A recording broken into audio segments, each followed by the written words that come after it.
Апартаментът днес ще ви срещне с една жена, която иска да зарази със своята вяра много хора. Защо се обръща към нас и дали ще спечели един невярващ за своята кауза? Има ли лечебен ефект молитвата? Има ли хора, на които молитвите наистина се чуват? Лоши ли са неверниците и има ли път към сърцата им? Това е Иванка Младенова. Една жена на 55 години, майка на 3 деца и баба на 3 внучета. Описва се като обикновен и трудолюбив човек. Смята, че най-важните хора за нея са съпругът и семейството. Според нея, когато има вяра, човек е по-силен и устойчив на изпитанията. Самата тя това лято преживява най-страшните мигове в своя живот. Загубва своята внучка, не преборила рака. Въпреки това, Иванка не се отвръща от Бог. Напротив, това, което я прави тъжна, са невярващите. Най-ценното нещо за нея е обичта и здравето. Иска да научи повече хора да вярват и да се молят. Как ти се вижда? Видя ли? Страхотно е. Може ли си представиш, хора се обръщат към нас с най-различни желания, мечти. Едни искат да летят, други искат нова кухня, трети искат здраве за детето си. Тази жена, Иванка, иска да помогне на хората да вярват и да се научат да се молят. Това е невероятно, защото вярата е страхотна биохимична дрога за мозъка. И нищо не съдейства както за изцелението, така и за вселяването в телата ни и в организма ни на едно умиротворение, както вярата. Много интересни неща ти ще ни разкажеш за това, къде си била по света, на какви конференции, какви научни доказателства има за това. Вярата променя мозъка ни на структурно ниво. Това е страшно интересно, неща, за които ще ни разказваш, но първо искам ти да си извукаш. Ти си получила някаква страхотна награда неделя тази година. Да, награда за най-добро здравно предаване в света. Сега не искам да отнемам време от твоето предаване. Ще го кажа като един zip файл, съвсем кратичко ще го кажа. Значи има форум Media Prize, форум журналистика по глобалните въпроси, в който националните победители от 22 страни участват във второто международно ниво. И тази година нашето предаване на Нова българска телевизия преди лекарствата, на което аз съм автор и водещ, спечели първо националното ниво за най-добро медицинско предаване и като такива участвахме на второто ниво, международния конкурс. Супер. Трябва да кажа, че там участват представители на такива медийни акули, като Рай Уно, Рай Дуе, BBC, Канал Франс Интернационал, TG1, TG5. Супер! И беше много... Журито е международен панел жури и беше много интересно. Аз дори не съм смела да си го повярвам, защото си мислех, че журито ще бъде движено по някакъв начин от геополитически причини. Не може. Големи държави, медийни акули, големи интереси. Какви телевизии се състезаваха други? Нали ти казвам, Рай Уно, BBC, значи... Не мога да го... BBC, Рай Уно... Конкурс е в 3 категории. Телевизии, печатни издания и вестници. Значи, The Times Online стана на второ място. BBC взеха второ място. А ти първо. Не искам... Дай толкова. Толкова добре. Така че форум журналистика по глобалните въпроси беше много хубаво. Но днес ще говорим за вярата, за силата на вярата и за една прекрасна жена, която иска да ни научи да се молим. Ти самата молиш ли се? Имаш ли си твоя молитва? Да, първо те поздравявам и теб, и зрителите, и целият екип за избора на тази тема, защото мисля, че сега в навечерието на Коледа е много хубаво първо ние да екологизираме себе си, защото виждаме каква лудница е в целия свят, колко ускорено е всичко, колко живеем в свят на един хипертурбоконсумация, когато се интоксикираме от едни токсични емоции, от едни болестотворни амбиции. Да. А в един момент вярата е нещо толкова кристално и чисто, което ще екологизира веднъж нас, веднъж зрителите и трети път ще екологизираме медийната среда. Няма да мирясам, докато ни я кажа тази дума. Екологизирам. Ще екологизираме и душите си, медийната среда, и надеждите си. Тази чисти, аз се познавам с нея, тя точно това прави. Тя е като балсам за душата ми, по-късно ще я видиш. Тя ще дойде тук в апартамента, но сега ти предлагам... Попита дали вярвам. Да, много вярвам. Аз съм неделя. И обичам да ходя в църквата Света неделя и всяка неделя, не всяка неделя, но когато имам възможност заедно с дъщеря ми, отиваме и се молим, защото мисля, че когато човек се моли, изпълва сърцето си с една благословенност, с едно смирение, усамотява се, принадлежи на себе си. И това са едни такива прекрасни, брилянтни мигове на усамотение, които много рядко ни се отдават в бурния динамичен свят навън, когато човек може да преосмисли много реалности и да гледа света през очите на вярата. Много ми хареса да преосмисли много реалности. Точно това се надявам днес да се случи. Много хора, гледайки ни, да си кажат: Аз трябва да намеря моята молитва, трябва да намеря моя начин да се смиря, да стана по-добър, да обичам повече ближния си. Все такива хубави неща. Обаче виж как Иванка Младенова формулира своето желание пред нас. Аз съм Иванка Младенова и искам да науча хората да се молят и да вярват, защото Божията сила е велика. Родена съм в обикновено бедно семейство. Голямия ми син е роден на 26 август 1974, а след това имам и близнаци момче и момиче на 28 август 1976. И ще ви разкажа един случай, ако ми позволите. Значи това е времето, което аз на 21 година имах 3 деца. Направихме си къща, гледахме се децата и отиваме за първа година на море. Когато пристигнахме, вечерта децата ми вдигнаха много висока температура и тримата. Вечерта там бяхме в станцията, хазайката отсети чаршафи, работи, но температурата не спада. Отидахме и до лекар. Аз давам лекарствата, то става още по-висока температурата. Пак даваме, не става. И от умората вече съм заспала. Така съм се подпрела и съм заспала и сънувам Богородица. И тя казва така: ти трябва да си тръгнеш, днес е сряда, да си отидеш в четвъртък, в петък да отидеш в църквата Кирил и Методий. Това е църквата, която е на Кирков пазара тук. Там, зад голямата казан печка, има една колона. До колоната е иконата на Свети Фанури. Там ще отидеш да се помолиш. Чули. Ама така едно ехо, така както се дава, нали, в Божия храм.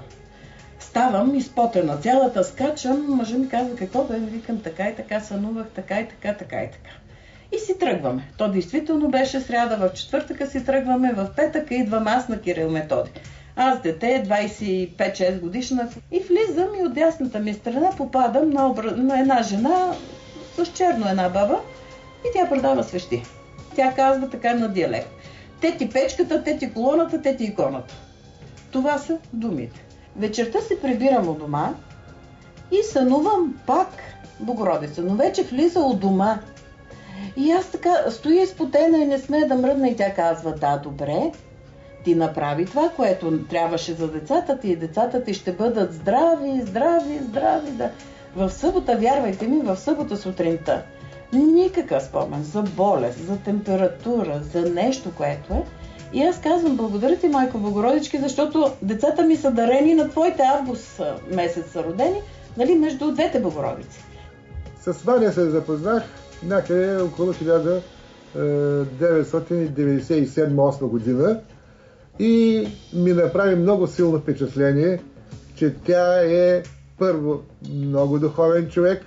В най-бедното семейство, когато има вяра, с вярата човек успява, защото тогава се поражда обичта, тогава се пораждат добрите мисли, тогава се поражда желанието ти да успееш. Това нашето поколение беше възпитавано в благочестие. Хората губят вярата, защото ти отиваш да се помолиш в Божия храм само тогава, когато имаш проблем. Да, ама Господ не е сервитьор. Родителите, които станаха атеисти по тоталитарно време, трудно могат да формират религиозно отношение и вяра в децата си. И сега берем и резултатите. Агресия, неморално поведение, пиянство, алкохолизъм, наркомании. Живота на земята ни е учебник, ние се учим. И е колело. Сега си горе, след това си долу. Но когато не губиш вярата, винаги ти се дават знаци. Църквата лекува душите на хората, когато те боледуват. Вярата е тук. И Бог казва така: потърси ме тогава, където и да си. Аз чувам. Да се надяваме, че Ваня наистина ще постигне своята мечта. И искам да науча хората да се молят и да вярват, защото Божията сила е велика. Божията сила е велика. Вярата може да излекува душите. Значи тялото лекуват лекарите. Това, което си ти, нали? Аз съм специалист невролог, да. Обаче вярата лекува душите. Аз мисля, че душите ни пък са най-болни. Душите ни са най-болни, да, така е. Значи вярата... Защото болестта и злобата и завистта, нали? Те ни разболяват най-много. Да. Защото това са едни токсични емоции. Съзнанието ни представлява като едно, представите го, улично задръстване. Там непрекъснато бипкат клаксони, има задръстване, има стрес, има напрежение. Ние се интоксикираме по този начин. Реакция на стрес. Симпатикусовата нервна система се активизира, изръсваш адреналин, изръсваш норадреналин. Това са стрес хормоните. Нищо не състарява толкова много, колкото стрес хормоните и реакцията на стреса. И в един момент, кой е, как да го наречем, евакуационният тунел от тази ситуация? Евакуационният тунел, да. Евакуационен план. Това е всеки сам за себе си да намери един център на умиротворение. Някакво малко кътче на тишина. Защото, нали, Бог няма приемен ден, няма приемен час. Човек може да се моли навсякъде. Но не е и сервитьор, както каза. Не е сервитьор, точно така, да. Мисля, че трябва да имаме респект и почитание към Всевишния, към Творителя. Всъщност, загадките на Вселената могат да се обяснят с два подхода. Или вярваш в Бог, или не вярваш в Бог, защото има видим свят, има и невидим свят. Просто има хора, които сега ни гледат и слушат скептично и не вярват в невидимия свят със сигурност.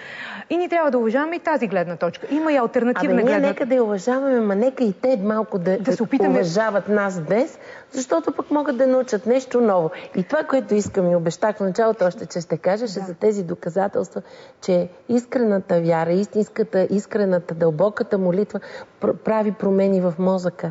Да, мога да ти разкажа следните неща. Аз бях на два конгреса. Единия в Милано за регенеративна медицина и втория сега във Виена от 1 до 5 по клинична невромузикология. Това са световни форуми. Водещите специалисти докладват по какъв начин умиротворителната активност, каквато е, например, умосърдечната молитва, се отразяват в структурните изменения на мозъка. Извода е заглавието, което трябва да изведем.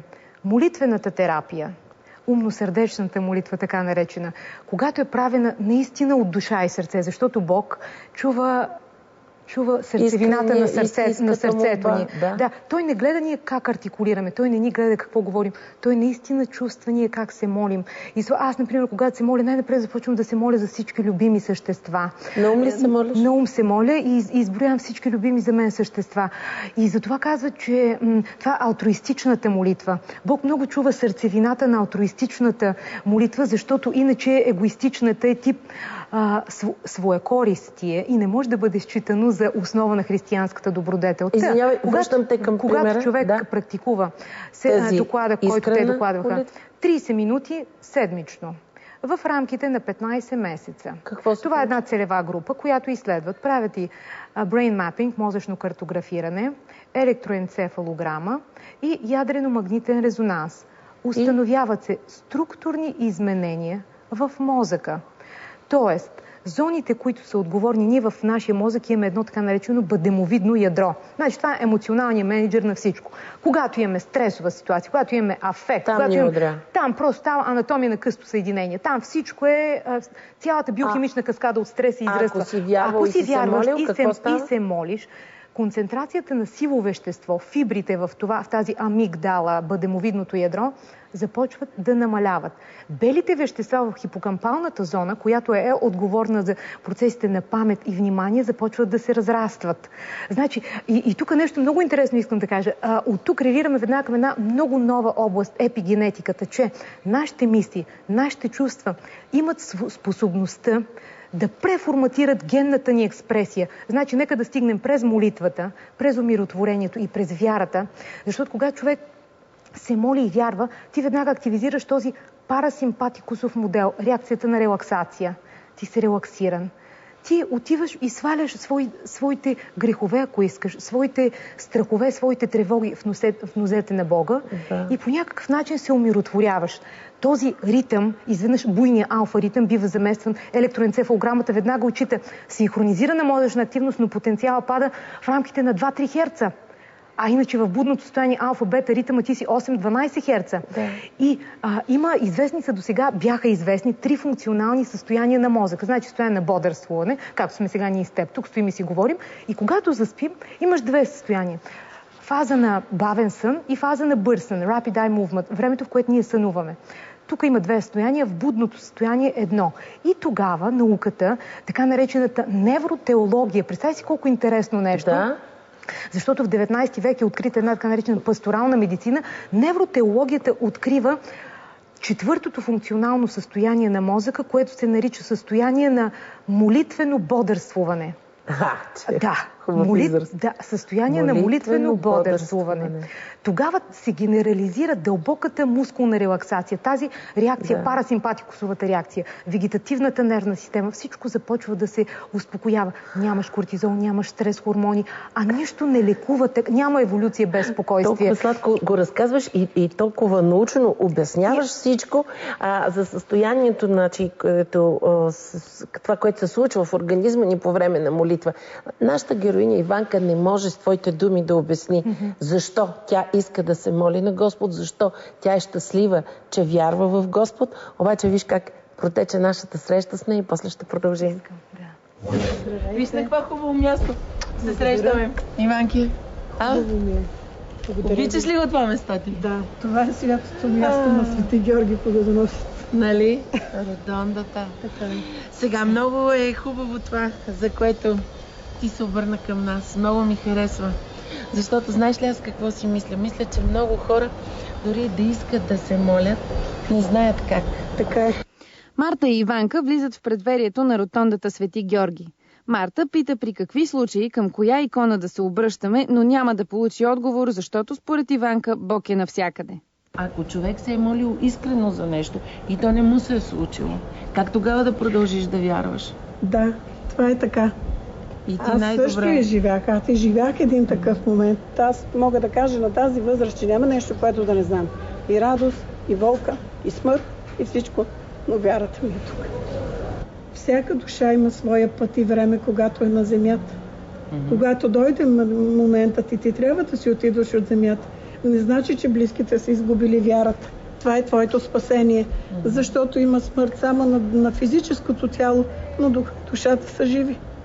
Има много хора като мен, които смятат, че вярата, молитвата, това е нещо много интимно. Има хора, които дори на ум не смеят да изричат молитвени слова. И това да говориш свободно и пък и пред камера за вярата си и да направим урок за това как да вярваме и как да се молим на Бог, за мен това е много смислено. Правим, значи, цяло едно такова предаване, цял един апартамент, посветен на това да научим хората как да се молят, нали? Така. Добре, обаче аз имам лична молба към теб. Разбира. И тя е за това, че в нашия екип има едно момче, което има проблем. Първо, че не вярва, че не се моли и второ, той си гризе страхотно кожичките на ръцете. Знаеш, просто до кръв е самоизядени. Ще го анализираме. Можем ли да направим следното? Да снимаме ти и един неверник, как разговаряте, дали ще можеш да го убедиш.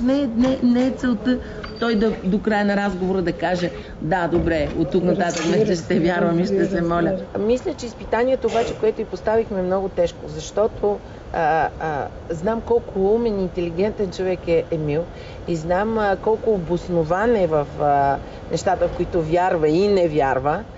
А знам и какво значи да имаш тик. Това е тик, това е навик ужасен, вреден. Аз години наред съм си гризала ногтите. Знам как главата ти казва, не, това е ужасно, което правиш, но това е вън от теб. И наистина не знам на такъв човек може ли да се помогне, на такъв проблем. Ще направим ли този експеримент? Няма никакъв проблем. Няма никакъв проблем. Радвам се, че се съгласи, правим го. Благодаря. Симпатична ти е, нали? Прекрасна. Я виждам, тази жена е страдала, но тя е много смирена, много вярваща. И си мислех, докато въпреки болката, понякога някои подаръци на съдбата идват опаковани в шкурка. На пръв поглед боли. Много боли. Но в крайна сметка това е начин да се смирим и когато се смирим и приемем действителността, това е еквивалент на Сезам, отвори се. Просто безкрайният енергиен, новите хоризонти са пред тебе. Да, и само, ето, следващата ми гостенка, но искам да не забравим, искам да кажеш, защото за много хора това ще се стори дребно и малко, че ние срещаме с един човек, който има лошия навик да си гризе кожичките или ногтите. Това за какво е знак? Че някой си гризе. Да. Това е знак на автоматизирана автодеструкция. Ти се разрушаваш. Ти изпитваш подсъзнателно желание да причиняваш и саморазрушаваш себе си. Ето. Това му казвам и аз на този Емо, ама ще го видиш след малко в следващото видео. Здравей! Заповядай! Ах, с какво идваш ти? Носиш Библия. Запознай се с неделя. Апартамента ви е страхотен. Нали? Аз да похваля като строител човек. Много ме приятно. Ти като строител си даваш сметка, че сме построили. Заповядай да седнеш до нея. Благодаря, Марта. Заповядайте за теб и за прекрасния екип. Бог да ви пази, да ви благославя. Много, много успех на страхотното предаване. Супер, благодаря ти. Сега ще сложа библиотеката. Няма по-хубаво това предаване да е Божиите ръце, които помагат, прегръщат хората, обичат ги. Поздравявам ви. Мерси. Заповядай да седнеш там. Аз виж къде си слагам Библията. Ето тук винаги да се вижда. Ето я. Много ти благодаря. И ще я отваряме. Няма просто да седи като мебел. Мария, ти си вярваща. Цялото твоето семейство, всички вие, 3 деца имаш, сте вярващи. Истина ли е, че едно семейство е наистина благословено и по-пазено и по-издръжливо, ако хората, членовете на семейството са вярващи? Категорично. Това го знам от моето семейство, в което съм израснала. И това го знам сега и от моя собствен дом, който градиме със съпруга ми. При нас това е нещо задължително. В смисъл, приятен навик. Наистина молитвата трябва да стане един приятен навик. Сутрин, така както сме свикнали чашата кафе, без която не можем, така да се отправим към Бог. Господи, бъди ти в този ден, помагай ми, насочвай ме. Нека всичко, което се случва за деня? Рано сутрин, Марта. В леглото ли? Има ли значение дали си измита, дали си легнал, дали си в трамвая, докато пътуваш за работа? Навсякъде ли може да се молиш? Категорично не е. По-казва, затвори се в своята вътрешна стаичка и там ме потърси. Това е важното. Не толкова физически как ще изглеждаме, как ще застанем като вид празен ритуал, колкото нашето вътрешно съдържание, което Бог търси. И това е един страхотен разговор с най-близкия, с любящия баща, който ни е създал, с най-добрия приятел. И след това деня е наистина страхотен. Да. Сега, Мария, понеже нашия екип е, да ти кажа, не ме гледай мен, от повечето от млади хора. И един такъв въпрос, когато обсъждахме тази тема, излезна. Защо и вярващите страдат така, както и невярващите? Какъв е смисълът тогава да вярваме? Знаеш ли, Марта, смисъл е в изхода на нещата. Бог в никакъв случай не ни е обещал така път посипан с рози и абсолютно без проблеми. Даже бих казала, напротив, като че ли вярващият човек понякога страда повече. Всички знаем, че така, добрият човек понякога страда повече. Защо да вярваме? Но изхода и края на нещата е съвсем различен. Какъв е? Защото макар в страданието, вярващият човек черпи сила от Бога. Финала на нещата е друг. Невероятно е, че през каквото и да се премине, Бог може да го обърне за добро. Изцелението от Бога, отговора е Бога, щастието от Бога, новото начало е от Бога. Болестта, смъртта, как да я обърнеш в добро? Марта, дори смъртта е едно ново начало. И когато човек преди това е живял с Бога, той не се и плаши от смъртта. Това е просто един момент, който идва и човек преминава от един апартамент в нов, по-хубав, от едно студио в нещо ново, в един нов начин на живот, който е още по-прекрасен. Така че това е живот. Всякакъв вид болест, всякакъв вид трудност, няма нещо невъзможно за Бога. Чрез Него и чрез нашата вяра, давайки всичко чрез нас също, абсолютно всяко нещо може да се преодолее, да се премине и да стане много по-хубаво и отпреди. Как хубаво, сладко говориш. Ще продължим след малко. Само ми кажи какво да ти сипа. Вода или сок? Вода.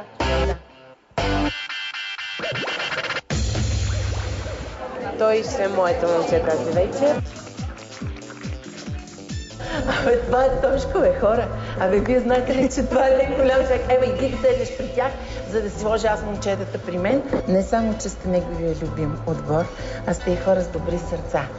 Аз съм Ваня, на 29 години от София и мечтата ми е да лета. Ама аз не стигам до долу. Може да иска да си своя чапка, мога да лета. Аз адски много съм завиждал на мотористите. Някакво мраза и изведнъж аз осъзнавам, че също аз не ги мраза, аз им завиждам. Това е като мен. Много мраза манекенките, всъщност да съм манекенка. Много хубаво момиче. По принцип, още на око, като те виждам, си малко по-нисичка.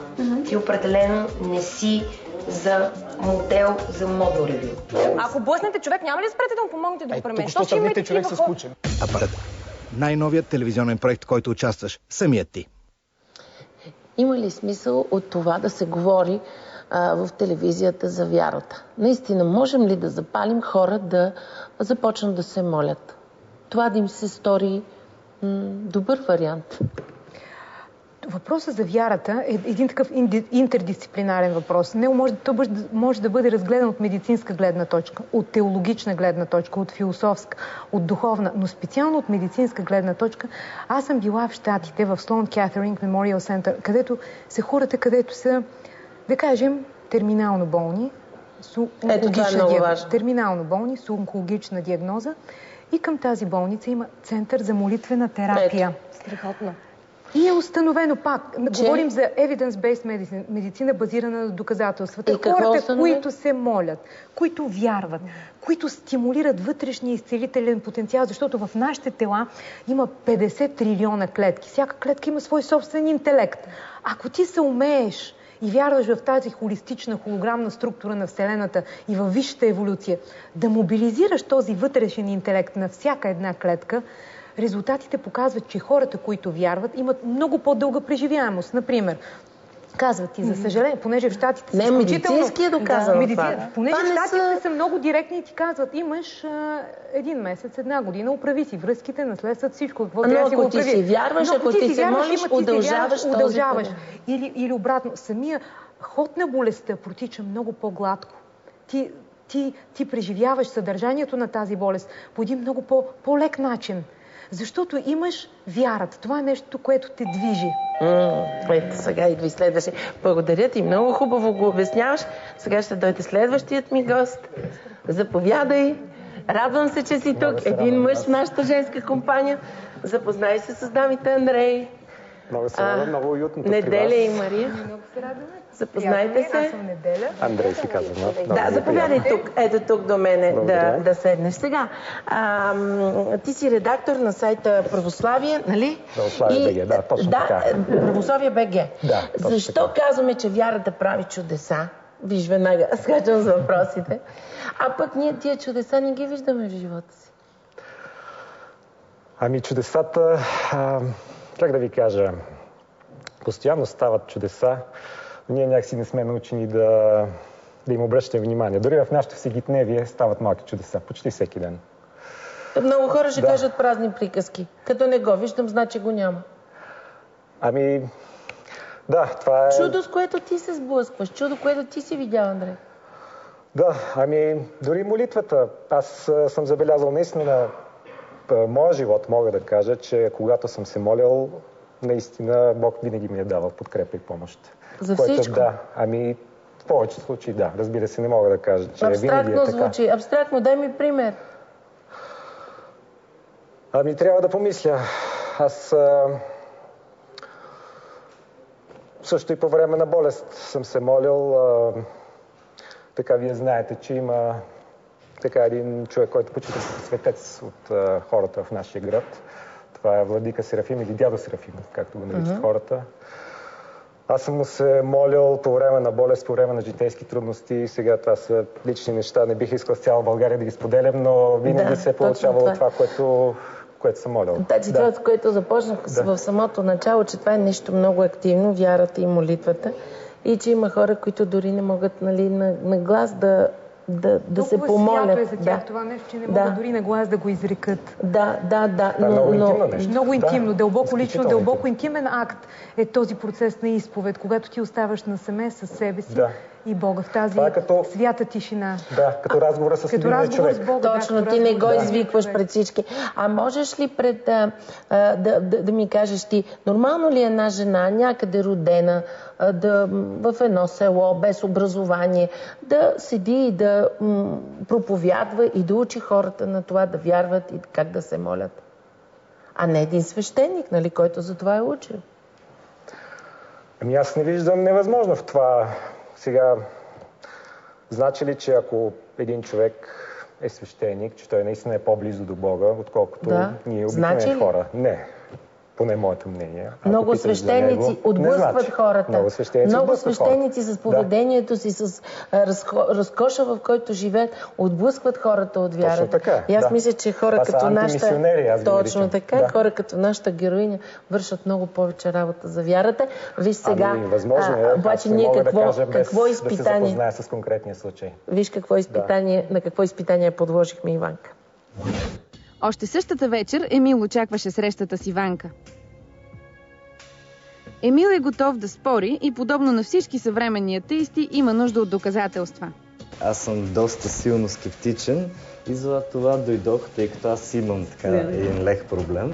Искам да видя дали можете да ми помогнете с този мой проблем, който конкретно това е янси кожичките по пръстите. Понякога доста интензивно, случва ми се да ми се възпаляват пръстите. Грозно е, боли, тече кръв понякога. Това е много неприятен навик, от който бих се отървал с удоволствие и искам да видя дали вие може да ми помогнете. Притеснителен, чист, душевно чист човек.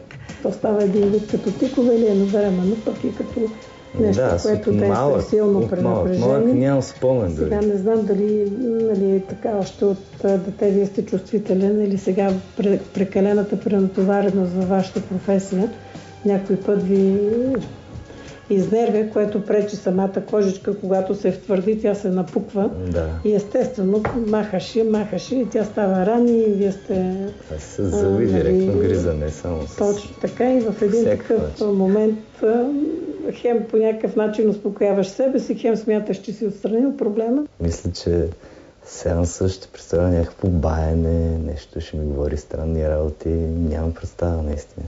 Изисква ли се аз нещо да правя или изцяло? Единственото нещо, когато ви е възможно да бъдете откровен с мен. Не вярвам да ми помогне, но лекичко се надявам, тъй като той е доста така неприятен навик, грозно изглежда, а пък и доста често ми се случва да ми се възпрат пръстите, проблеми води, могат болести да се хванат. Не вярвам, но тайничко се надявам. Тоест аз трябва така периодично да... Не системно, но когато прецените, за да мога така да знам. Да мога да знам какво е състоянието, защото приемете го. Това е молитвата, както при лекаря. Вие отивате, нали, той ви назначава някаква процедура, естествено след това проследява, така и по моя начин. Значи аз се моля за вас. Това е проблем ли ще бъде, че аз не съм религиозен? Не. Разбирам ви, нормално е за всеки млад човек. Усетих една душевна чистота.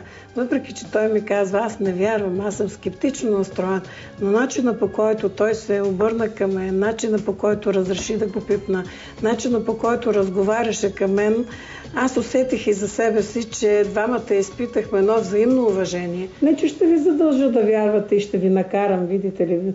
Аз трябва да вярвам всичко това, което е, нали, за чиста монета, но то ще е факт. Сега ще те помоля само да оставиш ръцете в мен. Пръстените трябва ли да свалям? Не. Иванка започва да се моли за него. Не се интересува дали той откликва. Тя използва молитвата като психотерапия, но Емил има много пречки да се отпусне. Дали само да не си спра телефона, че ми вибрира? Да. Че е ужасно. Да. Иванка не се разсейва, молитвата продължава по нейния си прост начин. Както казва тя, без научени фрази, с думи, които идват от сърцето. Тя не бърза, чака той да се отпусне и освободи от напрежението, търси близост и доверие. И като истински психотерапевт, за нея е важно какво той изпитва към нея. Така. Усещаш неприязъм към мен? Не, напротив. Благодаря ти.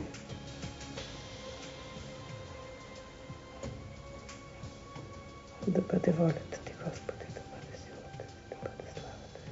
Така да бъде. Амин. Това ли беше? Това е. Когато човек е напрегнат, той получава като вид тик. И може би да. Може би така да се получи. Хубаво. Моята работа ще бъде това. Пак казвам, ще те моля, не мога да дам време. Защото аз не бързам, толкова години го събирам. Да, защото обикновено ми казват, дай гаранция. Какво значи гаранция? За секунда, аз съм тук и след малко няма. Много приятна възрастна жена, без да изглежда налудничево или нещо, както си я представя. Да, аз не съм свещеник, мога да кажа, чакай къде се слагаш, госпожо, между свещениците, но аз знам, че Божията воля е силно изразена. Да, истина, моята молитва се чува. Добре, мерси. Пожелавам успех. И дано да ме накарате да повярвам. Аз все още съм скептичен, но пък съм отворен, така, и ако стане, ще повярвам. Точно така. Аз това казвам, че не налагам мнението си. Моите действия ще покажат вярата. Добре, благодаря ви още веднъж. Всичко добро желая. Успех. Довиждане. И приятна вечер. Чао, чао. Мисля, че още един човек млад го караме да вярва. Колко хубаво би било така лесно да става, да повярваме. Да. Какво аз от все сърце пожелавам на Емил да се пребори с се излекува. Да. И дано това да е най-големият проблем здравословен, който той ще има някога. Не, това въобще не е здравословен проблем, макар че май има нужда. Може би е психологичен проблем. Сега идва самата Иванка, с която се радвам, че ще ви запозная. Жената, заради която направихме това предаване. Заповядай. Добър ден. Колко си елегантна и хубава. Благодаря. Влизай. Ела, виж какви гости имаме за теб. Запознай се с тях. Ти ще седнеш на моето место. Запознай се. Това е Андрей. Неделя и Мария. Здравейте. Сядай. Да ти е удобно. И сега, заповядай. Твоето желание, седни, твоето желание, когато се обърна към нас, към апартамента, беше да помогнеш на хората да се научат да се молят, да вярват. Можеш ли да помогнеш на момче като Емо, ако той не вярва? Ако той не е вярваш? В Библията пише, по делата ще ги познаеш. И мисля, че дамата ще го потвърди. Ако аз успея, това момче, мисля, че между нас се получи една човешка вяра. Да. Някаква надежда, някакъв устрем за нещо. Нали, аз затова попитах, неприятно ли е усещането, и доколкото разбрах, каза не. И смятам, че всичко това, което аз ще се моля за това създание, ще се справя.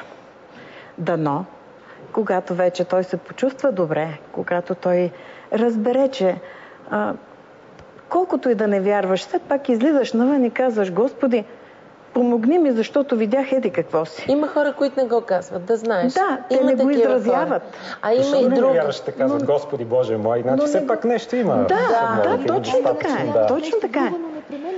Но в нещо вярват. Вярваш, понеже това стана до тук ясно, аз ще го повторя. Иванка загуби внучето си и въпреки това продължи да вярва. А тя се е молила много за него. Много. Значи, много хора стават зли от това, че губят близък човек. Намразват и себе си, и света, и казват: за какво ти се моля, Господи, като ти не ми чуваш молбите. На тези хора какво да кажем? Да, истина е така, когато срещнеш една трудност и смяташ, че Бог не те е чул. Не е така. Бог чува всяка една молитва, но всеки от нас има ден и час, който е тук на земята. И аз, не изгубих вярата в моята внучка, защото това, което стана, то е много тежко. И казвам така: Господи, изразих точно като вас една невяра. На кого се молих, Господи? Че детето ми умира младо. Но, дето казва така, при Бог има ангели, има архангели, има и млади и стари. Там, когато е даден деня да си отидеш от този свят, си отиваш в лекота. Понеже времето ни е кратко и то свършва, искам да те помоля за следното. Стана дума за това, че неделя започва молитвата си, молейки се за всички близки, за любимите си хора. Аз единствено за детето си искам да се моля. Дай ми пример, наистина с това да завършим. Пример с една молитва, която научи ме аз да се моля вечер преди да заспа за моето дете. Всеки човек има свой ангел-хранител и това го пише и в Библията. Аз знам кой е моя. Моя баща. Така. Към него ли да се обръщам? Различен ангел-хранител, различен ангел-хранител е личността на защитата на човек. Той е изпратен от Бога, той не е човек, ангел. И когато се обърнем към Божията сила да ни пази, те са свободни молитви. Всяка една молитва, тя излиза от сърцето, от душата. Защо трябва някой да ти я каже? Ето, тогава ти не искаш да ми я кажеш, аз да ти кажа. Аз ще кажа. Ето, аз казвам: Исус е мой. Помогни. Ти внасяш щастие и покой. Влез в сърцето ми и там и винаги царувай сам. Това е молитва за самата за мен. Всички. За всички. За земята. Добре, ще бъде ли чута моята молитва, ако аз наистина от сърце, наистина с вяра, наистина дълбоко помоля да има здраве за моето дете? Ще бъде. Знаете, аз бих искал да добавя нещо. Молитвата все пак, да, тя върши чудеса в някои случаи, тя оживотворява и така нататък. Всичко това е вярно. Но тя не е някаква автоматична процедура и не може да се превърне в метод за достигане на някакви резултати. Защо ще кажете? Точно. Ами молитвата е молба. Значи да изпълни молбата зависи от този, не от мене или от вас, а от този, към когото моля. Ето, например, аз мога да ви помоля да ми станете приятел, или да ми помогнете с пари, или някакви други неща, които са... Да. Това са взаимни отношения наши. Днес говорихме за молитвите към Бог, за което много ви благодаря. Ние сега, времето ни свърши, но ние ще продължим да си говорим и вън от него. Благодаря ви за това. Благодаря на Иванка, която носи наистина винаги около себе си това смирение, което мислех аз, че е много, много необходимо за нас, българите. Много е важно. Доброта и всеопрощаващо чувство. Това е около теб. Благодаря ви, мили гости, много за това гостуване. На всеки сега, вече вън от предаването, можем да ни кажете всеки как се може. Днес се запознахте с Иванка. Една жена, която въпреки изпитанията не спира да вярва, че във всяко сърце има място за Бог. Дали ще спорим за това кой има право да проповядва или ще се усъмним в нейната искреност, но целият екип се надява да не останем равнодушни. А защо не потърсим своите думи за молитва? За това мечтае Иванка, а и ние с нея. Какви ще бъдат мечтите на следващите ни герои, очаквайте скоро в апартаментът. Домовата книга на апартамента е отворена. Регистрирайте се!